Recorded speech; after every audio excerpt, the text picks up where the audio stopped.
Good morning and welcome again. Last class में हम लोग सेडिमेंट्री टेक्सचर पढ़े थे। उसमें हम लोग साइज, शेप और फैब्रिक उसको अच्छे से समझे थे। उम्मीद करते हैं आपको समझ आया होगा। आज हम लोग पढ़ते हैं पोरोसिटी एंड परमिएबिलिटी। तो इस फिगर को देखेंगे। इस फिगर में क्या है कि एक सेडिमेंट्री रॉक क्या क्या कंटेन कर सकता है। ठीक है, इसको हम लोग रिलेट करेंगे। जो मैसन है, हमारा घर बनाता है, मिस्त्री जो हमारा घर बनाता है, उसमें जो वो सीमेंट, बालू या पत्थर का इस्तेमाल करता है, उसको रिलेट करेंगे, उससे रिलेट करेंगे। तो यहाँ देखेंगे कि ये जो ग्रेन्स है, ये क्या है हमारा ग्रेन्स, ये बड़ा बड़ा ग्रेन्स है। ये किसी भी सेडिमेंट्री रॉक का फ्रेमवर्क का काम करेगा, ग्रेन्स। तो ग्रेन्स हमारे किसकी इक्विवेलेंट हुआ? जो पत्थर हम लोग यूज़ करते हैं घर बनाने में, वो पत्थर हमारा क्या हुआ? ग्रेन्स हुआ। नेक्स्ट है मैट्रिक्स की बात करते हैं। मैट्रिक्स क्या हुआ कि हमारा वो सैंड होगा जो मैसन यूज़ करते हैं। ये भी यहाँ पे भी क्या है? यहाँ पे भी वही फाइन ग्रेन्स पार्टिकल है जो कि इसी ग्रेन का छोटा छोटा टुकड़ा है। ये ग्रेन इतना बड़ा है, इसी ग्रेन का जो डस्ट पार्टिकल्स है वही यहाँ पे मैट्रिक्स का काम करता है। तो जब जो मैसन यूज़ करता है वो क्या करता है, जो पत्थर में बालू यूज़ करता है, वो बालू क्या हुआ? मैट्रिक्स हो गया। पत्थर क्या हुआ? ग्रेन हो गया। अब सीमेंट वो यूज़ करता है इस पत्थर को और बालू या सैंड को बाइंड करने के लिए। वही काम यहाँ सीमेंट करता है, इस ग्रेन और इस मैट्रिक्स को बाइंड करने के लिए। ग्रेन मैट्रिक्स बहुत सारा ग्रेन है, इसके बीच में मैट्रिक्स है। और सीमेंट क्या करता है? इन सबों ग्रेन और मैट्रिक्स को बाइंड करता है। तो ये जो फाइनर मटेरियल है, ये है हमारा सीमेंट। और जो ये ब्लैकिश ये पोर्शन यहाँ चारों तरफ दिख रहा है, ये क्या है? वॉइड है, मतलब पोर स्पेसेस है। तो जो मैसन यूज़ करता है हमारे घर बनाने में इन सबों का इस्तेमाल करता है, तो उसमें भी पोर स्पेसेस होते हैं। ठीक है, वो दिखते नहीं हैं लेकिन पोर स्पेसेस उसमें भी होते हैं। ठीक है, तो ग्रेन्स हमारा किसके इक्विवेलेंट हो गया? पत्थर के इक्विवेलेंट हो गया। जो मैट्रिक्स है वो हमारा सैंड, बालू के इक्विवेलेंट हो गया। सीमेंट, हमारा जो सीमेंट यूज़ करते हैं घर बनाने में, वही उसका भी वही काम है, और इस सीमेंट का भी यही काम है कि मैट्रिक्स और क्या ग्रेन को बाइंड करने के लिए। ठीक है, और ये हमारा पोर स्पेसेस यहाँ भी प्रेजेंट है, वहाँ भी प्रेजेंट रहता है। जो ग्रेन्स है हमारा, ये फ्रेमवर्क है, यही जो है उसको एक शेप देगा। ग्रेन्स ही उसको शेप देगा। मैट्रिक्स और सीमेंट ये सब इस ग्रेन को बाइंड करने के काम आता है। ठीक है, तो एक हमारा सेडिमेंट्री रॉक क्या कंपोज कर सकता है? 4 चीज़ से कंपोज कर सकता है। पहला है ग्रेन्स, जो कि पत्थर की इक्विवेलेंट है। मैट्रिक्स, जो कि सैंड की इक्विवेलेंट है। सीमेंट, जो कि सीमेंट जो यूज़ होता है उसके इक्विवेलेंट है। और हमारा पोर्स स्पेसेस, जो सेडिमेंट्री रॉक में भी होता है और वहाँ भी होता है। ठीक है, तो अब ग्रेन्स के बारे में क्या बोला कि ग्रेन्स क्या है हमारा? तो डिट्राइटल पार्टिकल्स है। डिट्राइटल पार्टिकल्स मतलब क्या हुआ? उस रॉक का क्या है? पार्टिकल्स है। मतलब कि एक कोई बड़ा सा रॉक है, उसका वेदरिंग हुआ तो उसका छोटा छोटा जो टुकड़ा होगा वो क्या होगा? डिट्राइटल पार्टिकल्स होगा, जो कि हमारा क्या करेगा? किसका काम करेगा? फ्रेमवर्क का काम करेगा हमारे किसमें? सेडिमेंट्री रॉक में। मैट्रिक्स क्या होगा? उसी डिट्राइटल मटेरियल का जो फाइनर, उसका मतलब जितना बड़ा डिट्राइटल पार्टिकल था उसका बहुत छोटा छोटा पार्ट हमारा मैट्रिक्स होगा। ठीक है, पत्थर और जो बालू में जो डिफरेंस है, सैंड में जो डिफरेंस है, वही ग्रेन और मैट्रिक्स में है। ठीक है, ये कहाँ होगा? ये फ्रेमवर्क के विदिन, मतलब फ्रेमवर्क हमारा कौन है? ग्रेन के बीच में हमारा वो मैट्रिक्स रहेगा। ठीक है, तो मैट्रिक्स कब डिपॉजिट हुआ है? मैट्रिक्स तभी डिपॉजिट हुआ है जब हमारा ग्रेन डिपॉजिट हुआ। उसी सेम टाइम पे, जिस टाइम पे हमारा ग्रेन्स डिपॉजिट हुआ, उसी टाइम पे हमारा मैट्रिक्स भी डिपॉजिट किया। तो बोलता है कि साइज़ के बेसिस पे अभी हमने बताया कि ग्रेन्स का जो ग्रेन होगा वो बड़ा साइज़ का होगा, मैट्रिक्स का होगा वो छोटा साइज़ होगा। तो कोई एक फिक्स्ड साइज़ नहीं है कि इस साइज़ पे आप इसको ग्रेन बोलेंगे, इस साइज़ पे आप उसको मैट्रिक्स बोलेंगे।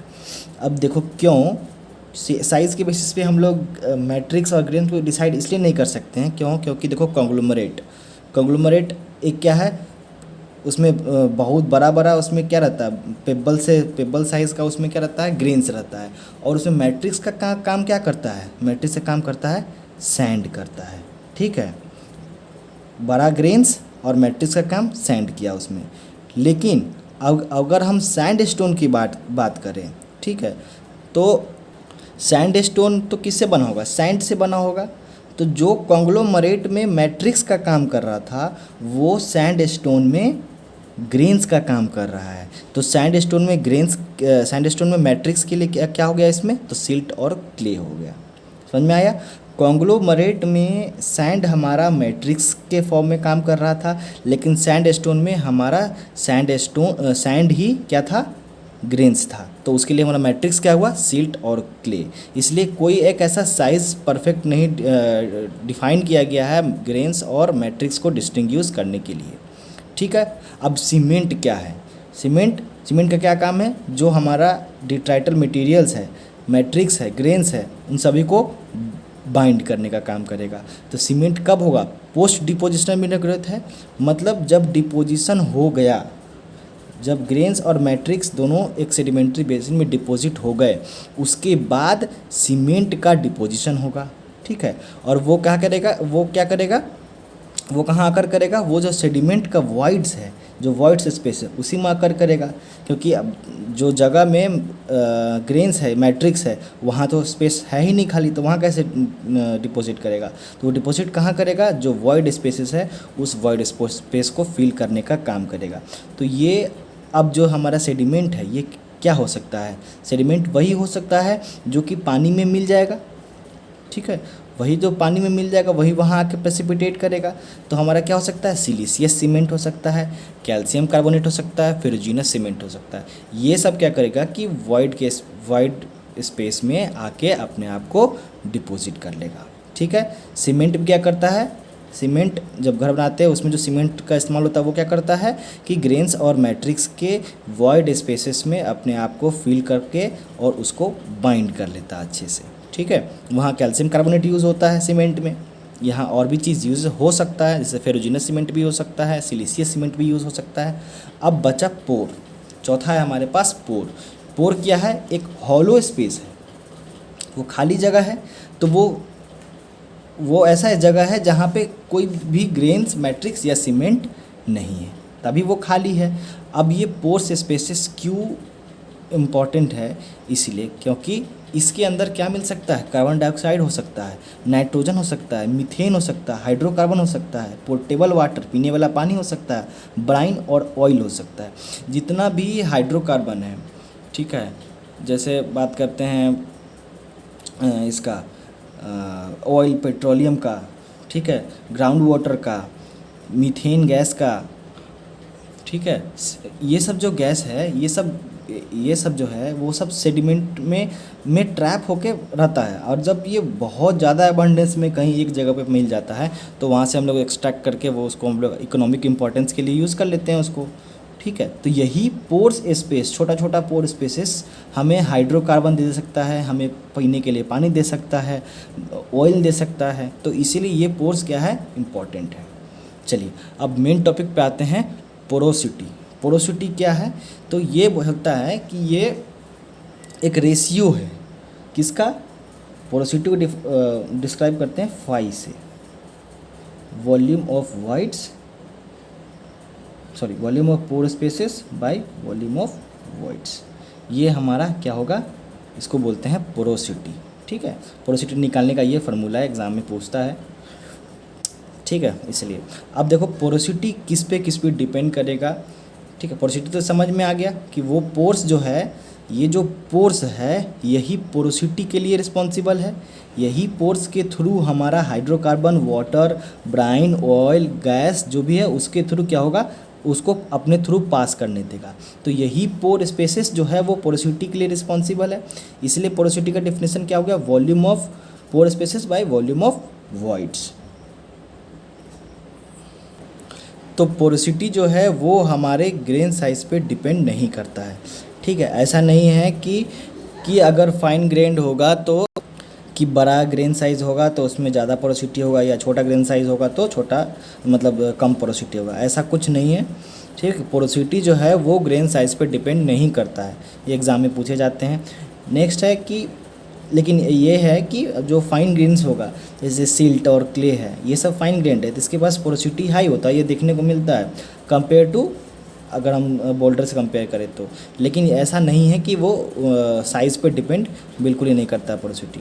नेक्स्ट हम बात करते हैं, पोरोसिटी जो है वो डिपेंड करता है पैकिंग डेंसिटी पे। अभी लास्ट क्लास में हम लोग पढ़े थे पैकिंग डेंसिटी, तो सबसे ज़्यादा पैकिंग डेंसिटी किसके पास था, क्यूब के पास था, ठीक है, क्यूब के पास था। सबसे कम किसके पास था, टेट्रागोनल के पास था, सॉरी हेक्सागोनल के पास था। तो हमारा जो सबसे ज़्यादा पोरोसिटी किस में देखने को मिलेगा, क्यूबिक में मिलेगा। क्यों, क्योंकि उसका पैकिंग डेंसिटी सबसे ज़्यादा है। हेक्सागोनल में क्या मिलेगा, सबसे कम मिलेगा, 26% था उसमें, तो उसमें नहीं मिलेगा, ठीक है। कि पैकिंग डेंसिटी क्या होता है, कैसे हमारा जो ग्रेन्स है वो अरेंज्ड है। अगर हम इसको बताते हैं, रुको, तो ये हमारे पास डिफरेंट टाइप्स का अरेंजमेंट है ग्रेन का। ये क्यूबिकल है, ठीक है, ये क्यूबिकल नहीं है, ठीक है। 3D में इसको बना नहीं पाएंगे। तो ये देखो कि इसमें जो हमारा पोर स्पेसेस है, ये देखो ये पोर स्पेसेस है, पोर स्पेसेस है, ये पोर स्पेसेस है, कितना क्लियर है, तो पोरोसिटी इसमें कितना अच्छा होगा। लेकिन यही देखो इसमें जो कॉम्पैक्ट है चारों तरफ से, यहाँ पोर स्पेसेस है, इसको यहाँ निकलने के लिए जगह ही नहीं है, यहाँ से निकलने के लिए जगह ही नहीं, यहाँ से निकलने के लिए जगह ही नहीं, यहाँ पोर स्पेस है लेकिन जगह ही नहीं है। तो पोर स्पेसेस अगर ज़्यादा होगा तो ऐसा नहीं कि पोरोसिटी ज़्यादा होगा, ठीक है ना। इसमें नंबर ऑफ़ पोर स्पेसेस ज़्यादा हो सकता है, इसमें नंबर ऑफ पोर स्पेसेस कम हो सकता है, लेकिन पोरोसिटी किसका ज़्यादा, इसका ज़्यादा। क्यों, क्योंकि वो फ्री पास कर सकता है, कोई भी फ्लूइड यहाँ आएगा तो यहाँ से आराम से पास कर सकता है, कोई उसको रोकेगा नहीं। लेकिन इस केस में अगर कोई फ्लूइड यहाँ आ गया तो यहाँ से यहाँ कैसे आएगा, उसको तो इधर भी रोक रहा है, इधर भी रोक रहा है, इधर भी रोक रहा है, तो वो जा ही नहीं पाएगा। फ्लूइड के पास क्या है कि वो मतलब फ्लो ही नहीं कर पाएगा उसमें। तो हाई पोरोसिटी होने से ऐसा नहीं है, सॉरी, हाई पोर स्पेसेस होने से ऐसा नहीं है कि उसका पोरोसिटी ज़्यादा होगा, ठीक है। पोरोसिटी डिपेंड करता है कि कितना इंटरलिंक्ड है एक दूसरे से, ठीक है। आगे डिटेल में पढ़ते हैं उसको। तो अब बता दिए क्या कि पोरोसिटी जो है वो पैकिंग डेंसिटी पे डिपेंड करता है। हमारा क्यूबिक में सबसे अच्छा पोरोसिटी होगा क्योंकि वहाँ पे पोर स्पेसेस एक दूसरे से इंटरकनेक्टेड हैं, एक दूसरे से जुड़े हुए हैं, बंद नहीं है वो। फिर well sorted grains have high porosity. Well sorted grains पिछला फिगर देखे थे हम लोग, यहाँ पे वो इसी टाइप का था, एक ही ग्रेन साइज, तो सबका सेम साइज़ है, सबका सेम साइज़ सेम है। तो साइज़ सेम होने के कारण से ये सॉर्टिंग अच्छा सॉर्टिंग दिखा रहा है। ये सॉर्टिंग अच्छा है नहीं, ये देखो ये इतना बड़ा ग्रेन और एक इतना छोटा grain, range of grain size very कर रहा है, तो सॉर्टिंग अच्छा होगा नहीं होगा, ठीक है। और ये क्या है, एक ही टाइप का ग्रेन है, तो ये क्या है, वेल सॉर्टेड ग्रेन्स है यहाँ पे। तो वेल सॉर्टेड ग्रेन्स क्या होगा, किस तरह का हमको देगा, उसमें पोरोसिटी क्या होगा, हाई होगा। अगर ये वेल सॉर्टेड नहीं होता, सपोज करो कि अगर इसमें आके यहाँ एक और ग्रेन आ गया, यहाँ एक और ग्रेन आ गया, यहाँ एक और ग्रेन आ गया, तो ये क्या होगा, सॉर्टिंग ख़त्म हो गया इसका, वेल सॉर्टेड नहीं रहा, ठीक है। यहाँ सब ग्रेन आ गया। तो अब जो पोर स्पेसेस था, तो जितना ईजिली फ्लूइड यहाँ से यहाँ पास कर सकता था, अब इस फ्लूइड को क्या होगा, ऐसे होके जाना पड़ेगा, इधर से होके जाना पड़ेगा उसके पास, अब उसको मुड़ना पड़ेगा। तो वो जितना स्पेस पहले था वो स्पेस इसके पास नहीं है। तो वेल सॉर्टेड इनके पास क्या होगा, हाई पोरोसिटी होगा। ये सब याद रखने के बाद इसमें पूछता है एग्ज़ाम में, ठीक है। उसका है porosity exponentially decreases with depth. जब हम लोग डेप्थ नीचे की तरफ जाएंगे, ओवर बर्डन प्रेशर होगा, ठीक है। जैसे कि ये यहाँ से यहाँ तक की बात करते हैं, तो यहाँ का जो ग्रेन होगा हमारा, ठीक है, इसका ग्रेन्स, तो इसको देखो, इस फिगर को, यहाँ पे जो हमारा सेडिमेंट्री रॉक होगा वो क्या होगा, ऐसे ऐसे होगा, एक दूसरे से अलग होगा। फिर फर्दर जैसे हम नीचे आते जाएंगे, जो सबसे डेप्थ में होगा वो क्या होगा, डेप्थ में होगा तो यहाँ देखो ग्रेन साइज़ हमारा, देखो सबसे पहले यहाँ पे हम लोग पढ़े थे पीछे की ग्रेन कांटेक्ट, तो यहाँ पे पॉइंट, यहाँ पॉइंट दिखेगा, यहाँ लाइन दिखेगा, यहाँ कॉन्केवो कॉन्वेक्स दिखेगा, यहाँ पे क्या दिखेगा, सूचर सबसे नीचे दिखेगा, है ना। सबसे पहले फ्री फ्लोटिंग रहता है, यहाँ पे फ्री फ्लोट कर रहा है, फ्री फ्लोट कर रहा है। यहाँ से नीचे आएंगे तो पॉइंट, यहाँ पे लाइन, यहाँ पे कॉन्केवो कॉन्वेक्स और यहाँ पे सूचर। तो अब क्या है, एक ग्रेन दूसरे ग्रेन के ऊपर में ऐसे चिपका हुआ रहेगा। क्यों चिपका हुआ रहेगा, क्योंकि इतना ज़्यादा ओवरबर्डन प्रेशर है कि वो एक ग्रेन फ्री में खुला हुआ रह ही नहीं सकता। ये कुछ इस टाइप का सूचर देखने को मिलेगा। हर एक ग्रेन दूसरे कॉम्पैक्ट रहेगा पूरा, कहीं भी जगह नहीं बचेगा, ठीक है। तो ये हो गया, पोरोसिटी हमारा जो है वो डेप्थ के साथ डिक्रीज़ करता है, ठीक है, इसको याद रखना है, ठीक है। उसके बाद है कॉम्पैक्शन, डिक्रीजेस द पोरोसिटी। अब यही चीज़ यहाँ हुआ है ना, यहाँ पे इसका पोरोसिटी क्यों डिक्रीज़ हुआ है, कॉम्पैक्शन की वजह से, ठीक है ना। पोरोसिटी हमारा जो डेप्थ पे क्यों डिक्रीज़ करता है, क्योंकि ऊपर से उसको कॉम्पैक्शन मिलता है, इसलिए इसका पोरोसिटी जो है वो डिक्रीज़ हो जाता है। अब क्ले पार्टिकल्स बोल रहा है कि पोरोसिटी को डिक्रीज़ कर सकता है। तो क्ले पार्टिकल्स हमारा क्या होता है, बिल्कुल ही फाइन होता है। अब क्या है कि ये हमारा ग्रेन साइज़ है, सॉर्टिंग इसका अच्छा है, मानो ये सब है हमारे पास ग्रेन साइज़, ये छोटा वाला नहीं है। अब छोटा छोटा फाइन पार्टिकल्स इसमें आके डिपॉजिट हो गया, ठीक है। ये वही काम किया जो वेल सॉर्टेड ग्रेन नहीं होने पे हो रहा था। अब क्या हुआ, वेल सॉर्टेड रहा नहीं रहा, क्यों, क्योंकि इसके अंदर फाइन ग्रेन्स आ गया। तो अब जो पोरोसिटी था, जो कि पहले पूरा फ्री था जाने के लिए, अब फाइन ग्रेन उसके बीच में आके जमा हो गया उस पोर स्पेसिस में, अब वो पोरोसिटी को डिक्रीज़ कर देगा, ठीक है। तो क्ले क्या किया, हमारे क्ले फाइन साइज पार्टिकल्स है, वो पानी में मिल सकता है, और मिल के पानी में सस्पेंशन के थ्रू आके यहाँ पे डिपॉजिट कर सकता है, ठीक है। तो क्ले हमारा पोरोसिटी को क्या किया, डिक्रीज़ कर दिया। अब बात करते हैं किसका, प्रेशर सॉल्यूशन का।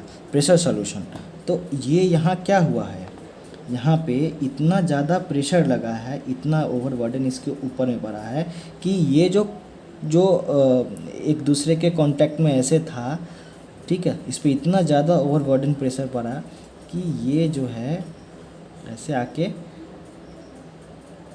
ऐसे बन गया, और ये यहाँ सूचर हो गया, ये दो ग्रेन ऐसे हो गया। तो अब जो इसका ये वाला बाउंड्री था, ये बाउंड्री कहाँ चला गया, प्रेशर के कारण ये सॉल्यूशन में चला गया, ये इसका ये जो बाउंड्री है ये सॉल्यूशन में चला गया और ये इस पे आके चिपक गया, ठीक है, ये इस पे आके चिपक गया। तो pressure solution precipitate in between the grains. अब यही क्या हुआ कि एक तो जो कॉम्पैक्शन लग रहा था वो क्या किया कि इसके जो सराउंडिंग जो इसका ये था इसको तोड़ दिया, इसको तोड़ दिया, इस सब को तोड़ दिया, अब आके चिपक गया इसमें, और ये इसी स्पेस में आके डिपॉजिट भी हो गया, यहीं आके डिपॉजिट हो गया इसका, क्योंकि ये टूटा यहाँ, यहीं पे डिपॉजिट हो गया। तो कॉम्पैक्शन की वजह से पोरोसिटी तो हमारा कम हुआ ही, साथ में जो उसका जो एजेस था जो कि सॉल्यूशन में मिल गया था पानी के साथ, वो भी आके प्रेसिपिटेट होगा। तो फर्दर ये भी हमारे पोरोसिटी को क्या करता है, डिक्रीज़ कर दिया, ठीक है। ओवरबर्डन प्रेशर भी घटाया हमारा, ठीक है, डेप्थ के कारण हमारा पोरोसिटी भी कम हुआ, क्ले भी पोरोसिटी को कम कर दिया, प्रेशर सॉल्यूशन भी, सब एक दूसरे से इंटरलेटेड है। प्रेशर सॉल्यूशन की वजह से सब इसके बगल में आके सब डिपॉजिट हो गया, जो थोड़ा मोड़ा पोर स्पेसेस यहाँ बचता उसको भी ये प्रेशर सॉल्यूशन अपने साथ जो कार्बोनेट ग्रेन्स को या कोई भी सिलिकेट को जो अपने मिलाया हुआ था उसको प्रेसिपिटेट करके उस जो वॉइड स्पेसेस है उसको भी ख़त्म कर दिया। तो पोरोसिटी हमारा क्या हो गया, ख़त्म हो गया वहाँ पे। अब पोरोसिटी की बात करते हैं कि पोरोसिटी का टाइप्स के बारे में पढ़ते हैं कि पोरोसिटी क्या टाइप्स का होता है। तो दो टाइप्स का होता है, प्राइमरी पोरोसिटी और सेकेंडरी पोरोसिटी। तो ये जो प्राइमरी पोरोसिटी है ये कब देखने को मिलेगा, वो तब मिलेगा जब हमारा कोई भी सेडिमेंट डिपॉजिट होगा और वो उस समय लिथिफाइड होगा, तो उस समय जो उसके अंदर पोरोसिटी होगा उसको हम लोग बोलेंगे प्राइमरी पोरोसिटी। अब सेकेंडरी पोरोसिटी क्या होगा कि जब हमारा डिपॉजिट हो गया, रॉक बन गया, प्राइमरी पोरोसिटी आ गया, उसमें अब किसी और कारण की वजह से उसमें पोरोसिटी आ गया, मतलब उसका उस समय जो पोरोसिटी था उससे ज़्यादा पोरोसिटी हो गया या उससे कम हो जाए, तो क्या होगा उसमें कि उसमें सॉल्यूशन हो जाएगा, या कोई फ्रैक्चर हो सकता है। टेक्टोनिक एक्टिविटी क्या करेगा, कोई फ्रैक्चर क्रिएट कर देगा, या कोई उसमें सॉल्यूशन आ जाएगा। ठीक है, तो वो हमारा सेकेंडरी पोरोसिटी होगा। तो प्राइमरी पोरोसिटी का हमारे पास दो टाइप्स होता है, एक होता है इंटरग्रैनुलर और उसको इंटर पार्टिकल से बोलते हैं। मतलब इंटर मतलब दो ग्रेन्स के बीच में, दो ग्रेन्स है हमारे पास, ये दो ग्रेन्स है हमारे पास, एक ग्रेन्स और दूसरा ग्रेन, तीसरा ग्रेन्स। तो इन दो ग्रेन्स के बीच में जो पोरोसिटी देखने को मिल रहा है, ये ग्रेन है, एक ये ग्रेन है, और ये 1 2 3, 1 और 2 के बीच में, 2 और 3 के बीच में, 3 और 1 के बीच में जो पोरोसिटी देखने को मिल रहा है, ये हमारा होगा इंटरग्रैनुलर और इंटर पार्टिकल। ठीक है। अब दूसरा है हमारे पास इंट्राग्रैनुलर और इंट्रा पार्टिकल। मतलब ये ग्रेन है, इसमें भी पोर स्पेसेस है, इसमें भी पोर स्पेसेस, तो विद इन ए ग्रेन, एक ग्रेन के अंदर में ये क्या है, पोर स्पेसेस है, पोर स्पेसेस है, पोर स्पेसेस है।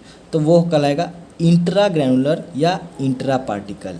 ये दोनों टाइप्स के जो हमारे पोरोसिटी होंगे वो कब होंगे, जब हमारा इसका सेडिमेंटेशन होगा रॉक का। जब रॉक का सेडिमेंटेशन होगा तब ये हमको देखने को मिलेगा। ठीक है, ये जब हमारा रॉक बनेगा, जिस समय रॉक हमारा बन रहा है उसी समय ये दोनों पोरोसिटी हमको देखने को मिलेगा। ठीक है, तो इस फिगर को देखेंगे। इस फिगर में प्राइमरी और इंटरग्रैनुलर और इंट्राग्रैनुलर की बात करेंगे।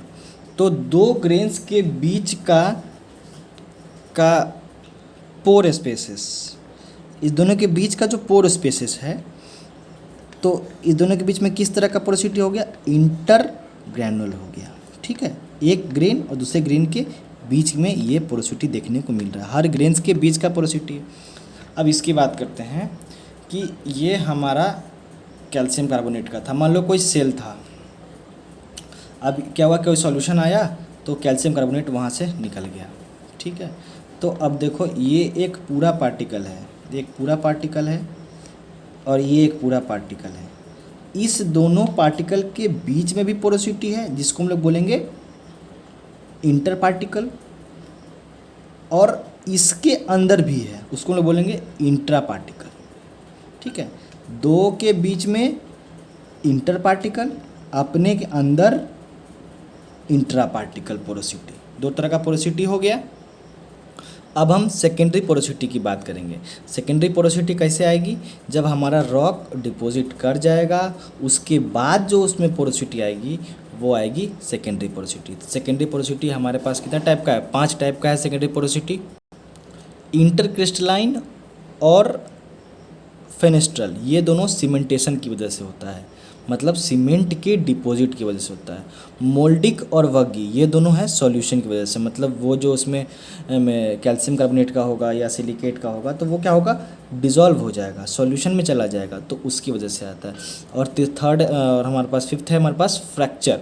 ये किसे होता है, टेक्टोनिक मूवमेंट की वजह से ये आया, डिहाइड्रेशन भी और कॉम्पैक्शन भी।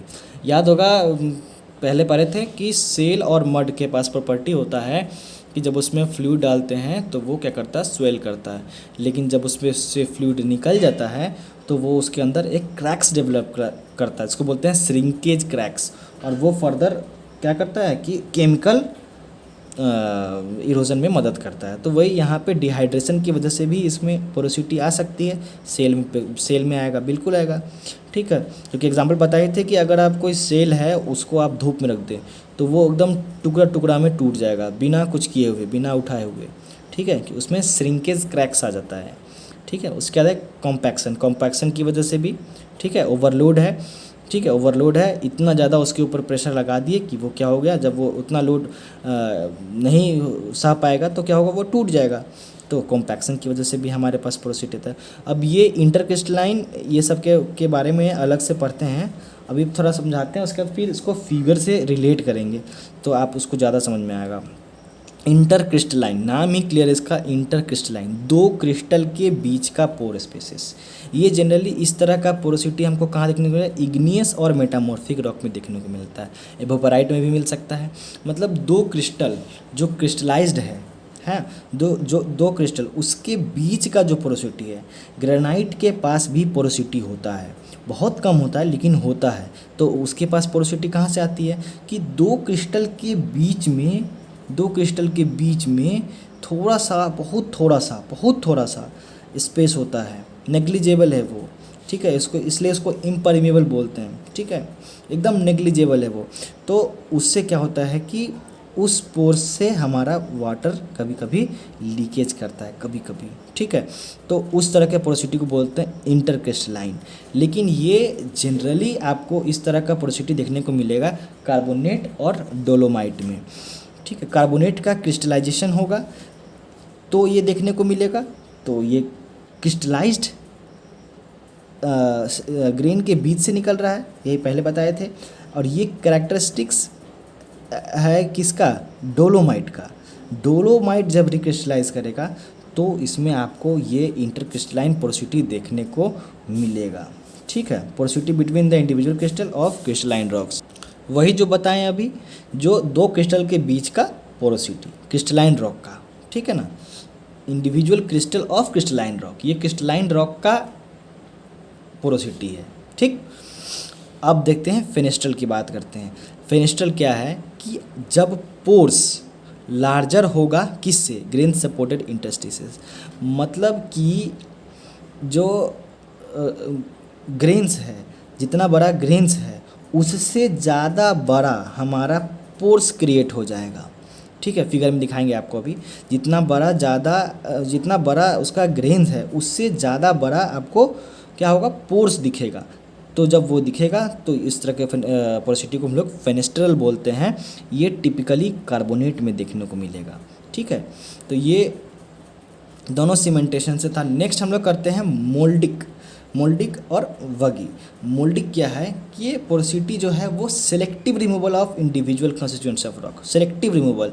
जैसे कोई भी रॉक में से क्या हो गया? कार्बोनेट चला गया, डोलोमाइट चला गया, है ना। तो जब एक कोई फ्लूइड आया और फ्लूइड जो है वो रिएक्टिव था, एसिडिक था, क्या किया? जितना भी हमारे पास जो कैल्शियम कार्बोनेट था उस सब को अपने साथ क्या किया? मिला लिया और फ्लूइड वहाँ से निकल गया। तो वो जो रॉक हो गया वो कैल्शियम कार्बोनेट फ्री हो गया, ठीक है। तो उसमें जो पोरोसिटी हमको देखने को मिलेगा सिलेक्टिव रिमूवल के कारण, मतलब किसी खास तरह के रॉक क्या कहते हैं उसको, कंस्टिट्यूएंट्स को लेके चला गया, तो वो हो जाएगा मोल्डिक पोरोसिटी, ठीक है। अब आते हैं वगी और मोल्डिक से कंफ्यूज नहीं करना है।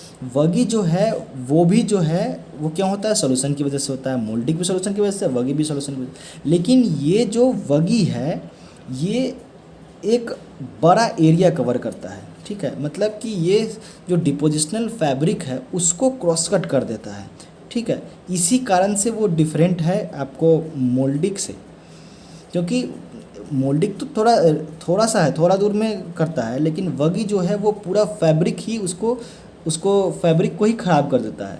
फैब्रिक क्या होता है? फैब्रिक होता है। तो वगी क्या बता रहे थे कि वगी जो है वो पूरा डिपोजिशनल फैब्रिक को ही क्रॉस कट कर देता है। और फैब्रिक क्या होता है हमारा?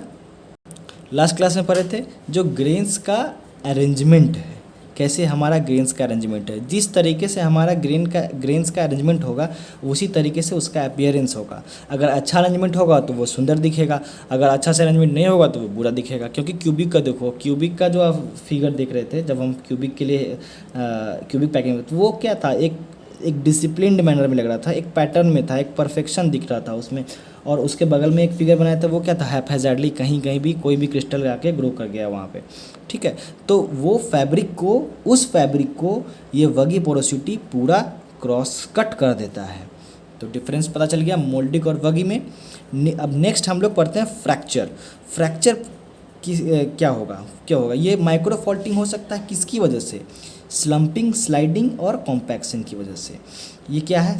माइक्रो फ्रैक्चर क्या है? ये कि कोई भी रॉक जो है वो स्लम्प किया, लैंडस्लाइड आया, ठीक है, स्लाइड किया या उसमें कॉम्पैक्शन आया, तो वो जब वो तो ज़्यादा अगर उसमें किसी को कॉम्पैक्ट कर देंगे तो वो क्या होगा, उसमें फ्रैक्चर डेवलप करेगा, ठीक है ना।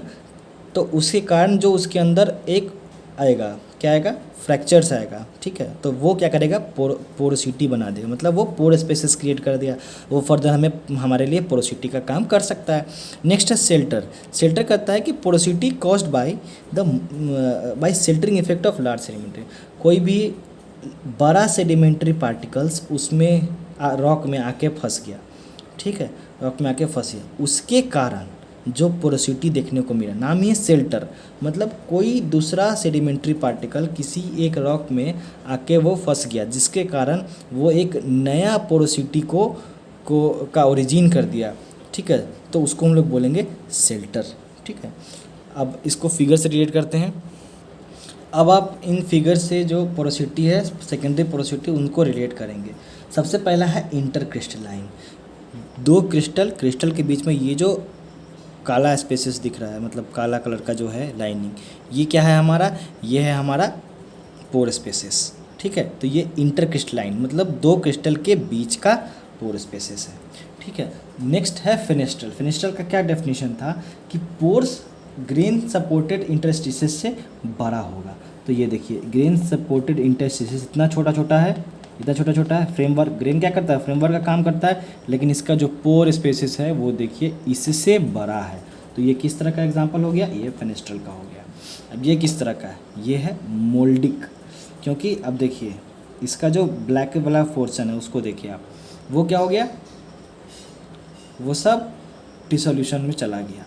मोल्डिक्स कैल्शियम कार्बोनेट का बना हुआ था, तो सिलेक्टिव रिमूवल हो गया किसका, कैल्शियम कार्बोनेट का, जिसकी वजह से ये पोरोसिटी आपको देखने को मिला। तो ये हो गया हमारा मोल्डिक पोरोसिटी। अब नेक्स्ट है हमारे पास ये मोल्डिक और वगी को रिलेट कीजिए। मोल्डिक क्या था, सिलेक्टिव रिमूवल था, और वगी क्या था कि एक इतना दूर का पूरा ही को खोखला कर दिया, मतलब पूरा इतना दूर का जो रॉक था उसको क्या किया, सॉल्यूशन में मिला लिया, ठीक है। अब ये है हमारे पास क्या, फ्रैक्चर पोरोसिटी। तो फ्रैक्चर के कारण हुआ, ये कॉम्पैक्शन के कारण हुआ, किसी भी चीज़ के कारण हो सकता है, ठीक है, ओवरलोड के कारण, हाँ, डिसलोडिंग मतलब जब लोड हटाते हैं उसके कारण भी फ्रैक्चर्स आता है, स्लम्पिंग, स्लाइडिंग, लैंडस्लाइड, सब चीज़ के कारण उसके अंदर उसमें फ्रैक्चर आ सकता है। तो ये फ्रैक्चर पोरोसिटी का एग्जाम्पल्स है। ये देखिए एक और फ्रैक्चर पोरोसिटी का, कितना सारा इसमें फ्रैक्चर क्रिएट हो गया, बहुत सारा फ्रैक्चर क्रिएट हो गया। तो ये क्या हो गया, पोर स्पेसेस का काम कर दिया। अब इसके थ्रू क्या हो सकता है, पोरोसिटी, इसके थ्रू वाटर पास हो सकता है, ठीक है। तो ये पोरोसिटी दे दिया। ये जनरली फ्रैक्चर पोरोसिटी आपको किस में मिलेगा, ब्रिटल के डक्टाइल में मिलेगा। डक्टाइल में तो मुड़ जाएगा वो, है ना, डक्टिलिटी है उसके पास। ब्रिटल होगा तब तो वो ब्रेक करेगा, टूटेगा, ठीक है। तो इस तरह का पोरोसिटी आपको ब्रिटल में मिलेगा। अब बात करेंगे परमिएबिलिटी का। परमिएबिलिटी, पोर स्पेस तो क्रिएट हो गया, इतना सारा तरीका से पोर स्पेसेस हमारा क्रिएट हो गया। तो अब ये जो पोर स्पेसेस है अपने थ्रू फ्लूइड को पास होने देता है कि नहीं देता है। अगर पास होने दिया तो वो उसका एबिलिटी होगा, ability of rock to transmit fluid. जो रॉक का एबिलिटी है कि अपने थ्रू फ्लूइड को पास होने देगा, तो ये कहलाता है उस रॉक का परमिएबिलिटी। अब बात करते हैं इफ़ेक्टिव पोरोसिटी, एक टर्म है यहाँ पे, ये आया इसलिए इसको बताते हैं यहाँ पे। तो इफ़ेक्टिव पोरोसिटी क्या हुआ कि नंबर ऑफ पोर स्पेसेस, या कितना पोर स्पेसेस हमारा एक दूसरे से इंटरकनेक्टेड है। ये पोर स्पेसेस है, ये भी पोर स्पेसेस है, तो सब पोर स्पेसेस हमारा कनेक्टेड है।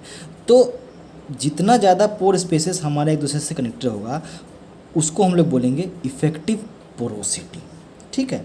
जो पोर स्पेसेस एक दूसरे से कनेक्टेड है वो हमारा होगा इफ़ेक्टिव पोरोसिटी। और जितना ज़्यादा हमारे पास इफ़ेक्टिव पोरोसिटी होगा वो क्या करेगा, परमिएबिलिटी उसका ज़्यादा होगा। देखिए जब इफ़ेक्टिव पोरोसिटी हमारा ज़्यादा है, मतलब कनेक्टेड पोर स्पेसेस हमारा ज़्यादा है, तो पोरोसिटी इसका ज़्यादा होगा। यहाँ फ्लूइड आराम से निकल जाएगा, इधर निकल जाएगा, इधर निकल जाएगा, आराम से सब तरफ निकल सकता है, ठीक है। अब टाइप्स ऑफ परमिएबिलिटी पढ़ेंगे, ठीक है। तो पहला है हमारे पास इंट्रिंसिक और एब्सोल्यूट परमिएबिलिटी। ठीक है। कोई भी रॉक का परमेबिलिटी पता करेंगे कब, जब वो सैचुरेटेड होगा एक टाइप के फ्लूइड से।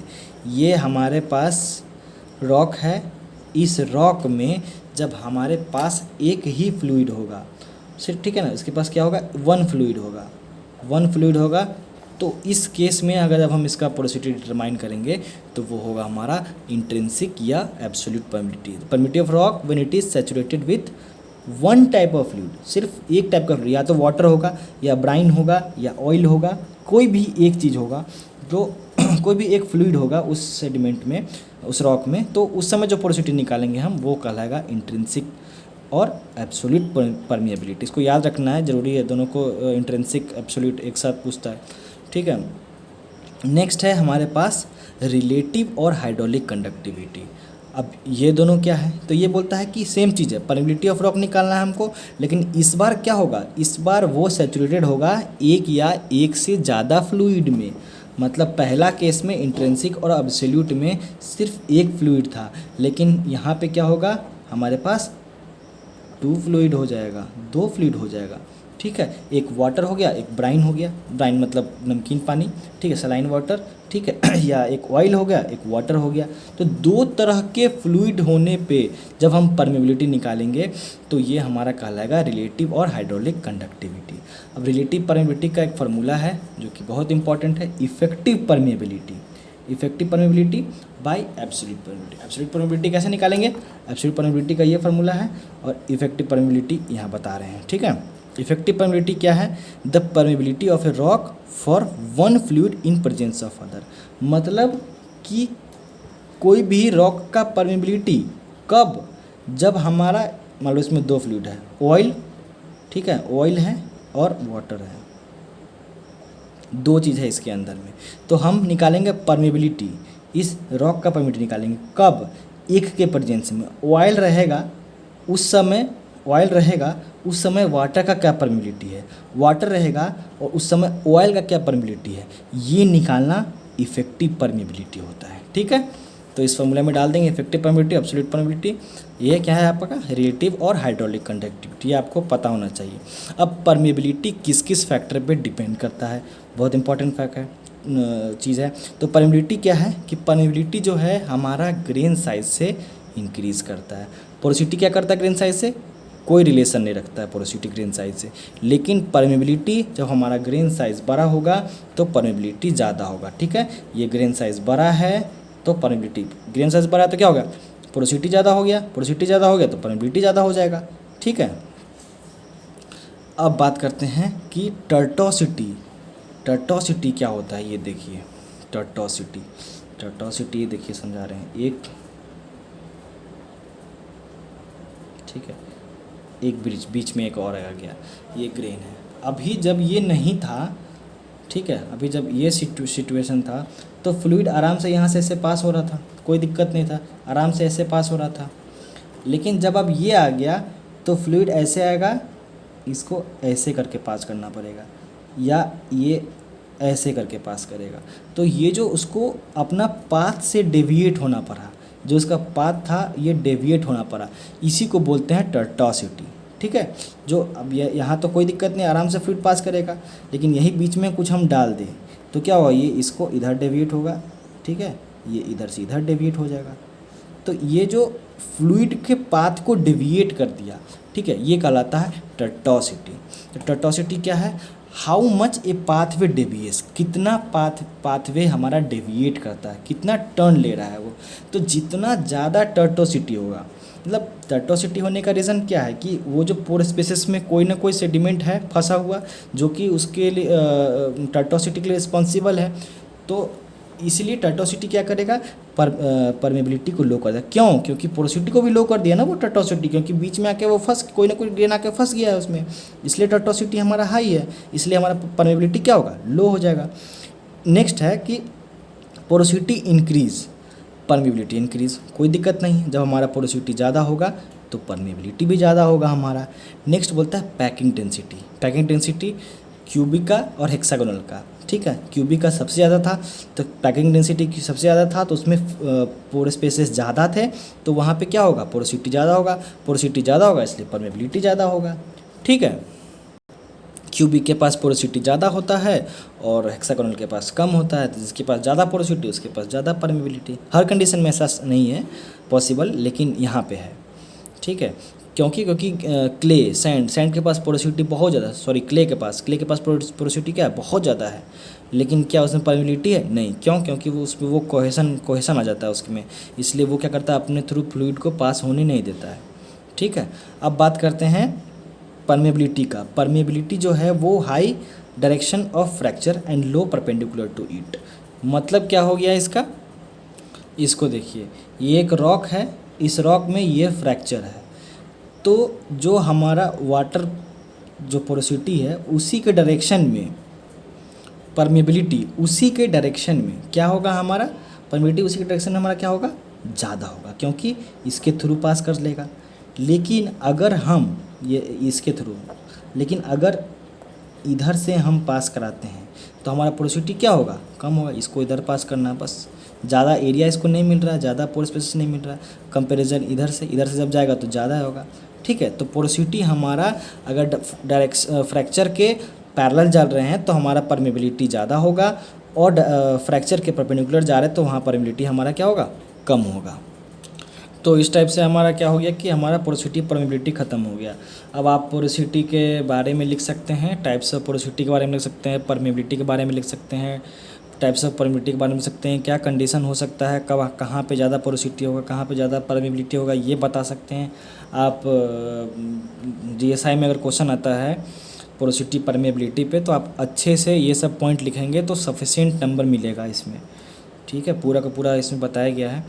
और अगर ऑब्जेक्टिव एग्ज़ाम में अगर ऑब्जेक्टिव इसी सब से आएगा और इससे ज़्यादा बाहर नहीं आएगा, यही कॉन्सेप्ट है। टर्टोसिटी से पूछ सकता है, सॉर्टिंग से क्या होगा, ठीक है।